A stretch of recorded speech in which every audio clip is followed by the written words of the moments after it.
think Arcane might be my favourite game studio. Yes, I love Valve. Yes, I love id Software, but they're definitely companies that have had their missteps and shake-ups throughout pretty much their entire history, whereas Arcane never really started to stumble until fairly recently. The only game of theirs I think was really a misstep up until recently was Dark Messiah of Might and Magic, which even then still had a lot of really cool ideas and was fairly enjoyable for the most part. But recently Arcane has begun to fall out of the public favour, and it's honestly kind of heartbreaking. I was first introduced to the studio in 2018? Not long after the release of Prey. I was about 14 at the time, and I became enamoured with the game, even though I never really made it far. I mean, I sunk hours into it, but I couldn't get past this one part with the electrified phantom, which, when I replayed the game a couple of years ago, it was like incredibly easy, and I don't know how I ever managed to get stuck on this part. But I adored what I played of Prey. It wasn't until I played Dishonored in 2021 that I really began to become enamoured with the studio and their games. Dishonored is one of my favourite games of all time, and it is my favourite immersive sim of all time. What is an immersive sim?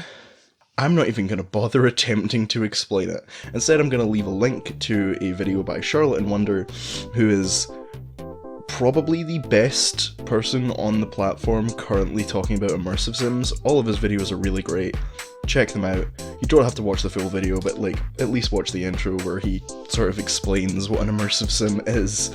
And, I mean, yeah, watch the whole video at some point, because he's great and I love him. But, to sum it up, I guess I'll say that immersive sims are very special kind of games that up until, like, last year, maybe 2022 at a push, were only games that came around every once in a blue moon. They really weren't that common because they had the tendency to completely destroy the studio behind them, or to just never come out, or just... They caused a lot of trouble for developers, is what I'm trying to say. And even though some of the best games of all time, some of the highest rated, most well-reviewed games ever are immersive sims, they really weren't that common until more indie devs started to create their own immersive sims, and some of them are really amazing. Control Ego might actually end up overtaking Dishonored as my favourite immersive sim when I eventually get around to finishing it. After I played Dishonored for the first time, I just totally fell into a rabbit hole with the developers. I played Arx Vitalis, their first game, which was really fun. I played Dishonored 2, haven't gotten around to Death of the Outsider. I replayed Prey and the DLC Mooncrash, and I wanted to play Deathloop, but I didn't get around to it until fairly recently. We will talk about Deathloop later. Dishonored 2, which released in 2016, was highly anticipated from what I can tell, but unfortunately didn't sell as well as the first. It sold less than expectations, and performance issues on PC led to a sort of mixed reception upon launch, even though it is generally considered a great game, maybe even better than the first Dishonored. This sort of marked the beginning of a downward spiral for Arcane. Prey also wasn't incredibly successful, although it was received incredibly well, but it was also plagued with performance issues and bugs upon release, which also led to an infamous review by IGN, which I think has actually been retracted by the author, who really enjoyed the game but just had to review it objectively because they got a game-breaking bug. After the release of Mooncrash, which was the DLC for Prey, Arcane helped develop a few games by other Bethesda studios. These games weren't received well.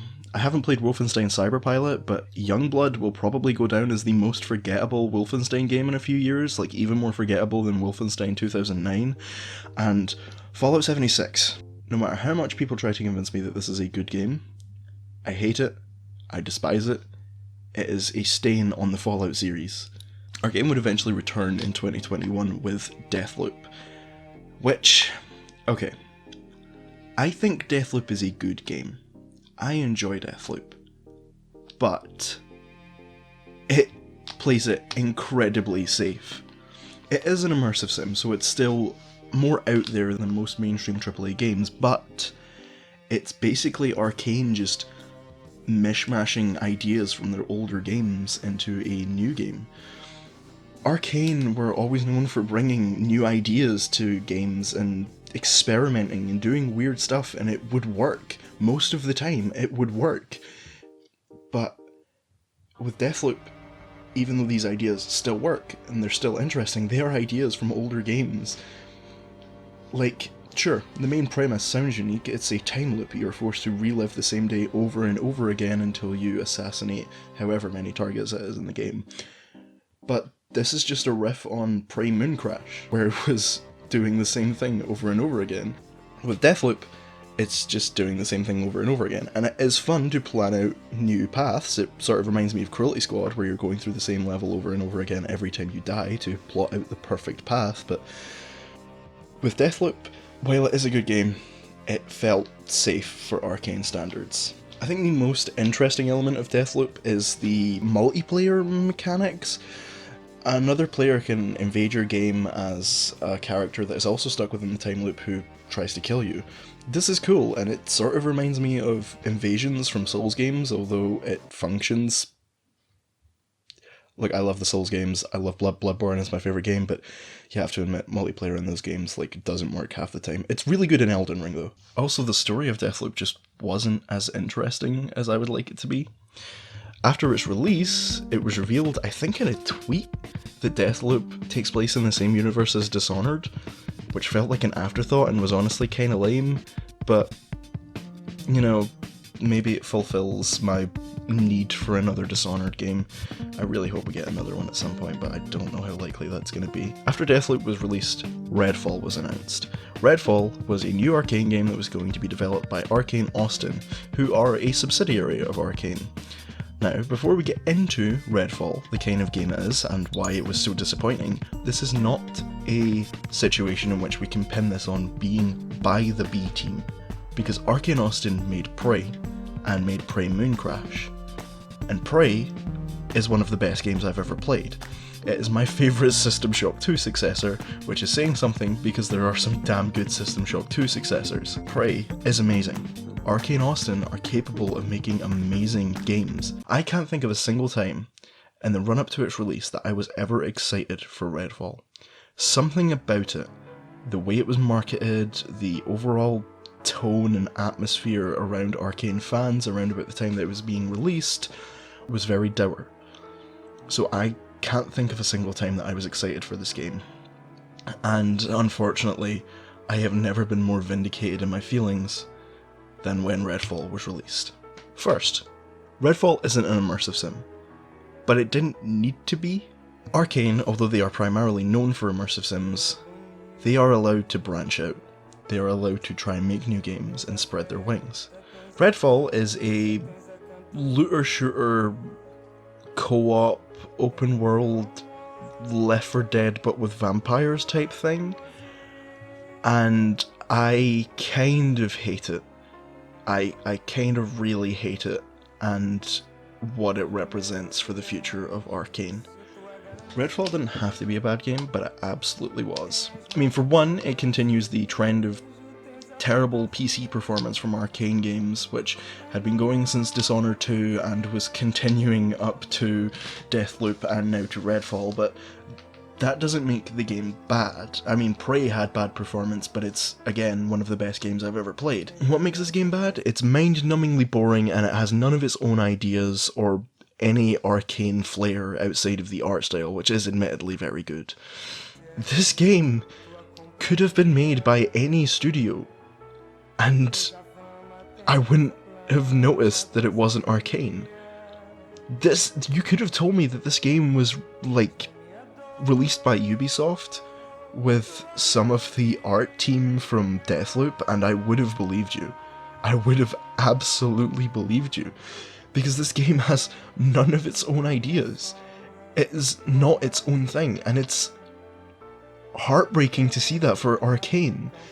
A studio that has been so innovative and experimental and forward-thinking when it comes to gaming and new ideas.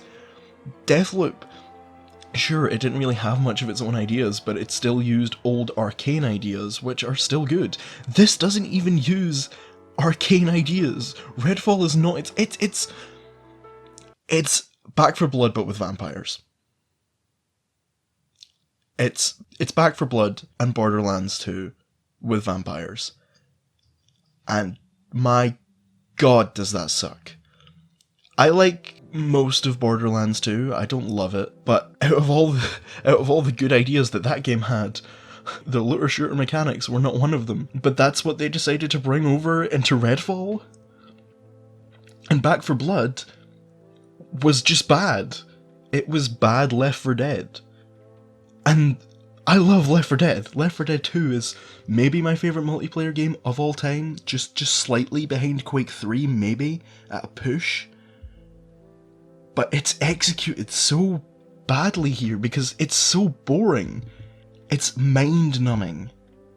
And it's really unfortunate to see that come from, again, one of the most experimental, innovative, and forward-thinking AAA studios out there. This felt like the beginning of the end for Arcane, and it kind of still feels like that. During development, I think 70% of Arcane Austin's staff left. These weren't layoffs. This wasn't after the game release. This was during development. The team hoped that higher-ups would see the state of development and just cancel the game outright. But instead, I think it just got delayed, and even then it still felt unfinished and rushed. This felt like Arcane's final game. After this came out, they were going to be shut down. Luckily, Arcane has not shut down. Arcane Austin hasn't even shut down, despite the massive departure of staff. But it still felt like a bad omen for the future of Arcane. Now, Arcane isn't dead, and they've already announced their next game, an adaptation of Blade, the Marvel character, and my god, I hope this game is good. And I hope it's an immersive sim. I know I said Arcane doesn't have to make immersive sims, but it's clear that that's sort of where they get most of their ideas from. So I hope that their next game at least is an immersive sim. And I hope Microsoft learns that Arcane games will probably sell well on PlayStation. The PS5 port for Redfall was cancelled after Microsoft acquired Bethesda. And you know, I wasn't really excited for Redfall, so I don't mind that it's not on PlayStation, but I hope that the next game is, especially if it's an immersive sim, because I am actually kind of excited for this game. Although Marvel's Avengers was a massive shit show, Guardians of the Galaxy and the Spider-Man games proved that Marvel games can be great. In fact, most of the time they are. I think Marvel Avengers is the exception and not the rule. But my god, I hope Arcane can recover from Redfall. And I hope the next game is at least some degree of good, because Redfall is genuinely one of the worst games in recent memory, which is saying something. Man, it feels horrible to criticize the studio like this, because I love Arcane. I love the people that work there. I love the work that they do. I love their games. But it's horrifying to see a fall from grace this bad. Sure, Deathloop, while it wasn't received as well as past Arcane titles, especially within the Arcane fan community, I guess, it was still something. It was still enjoyable. Redfall is just nothing. It is nothing as a game. And I hope that the future for Arcane is brighter than Redfall. Man, this made me really sad. Man. Okay, that's the end of the episode. Bye-bye.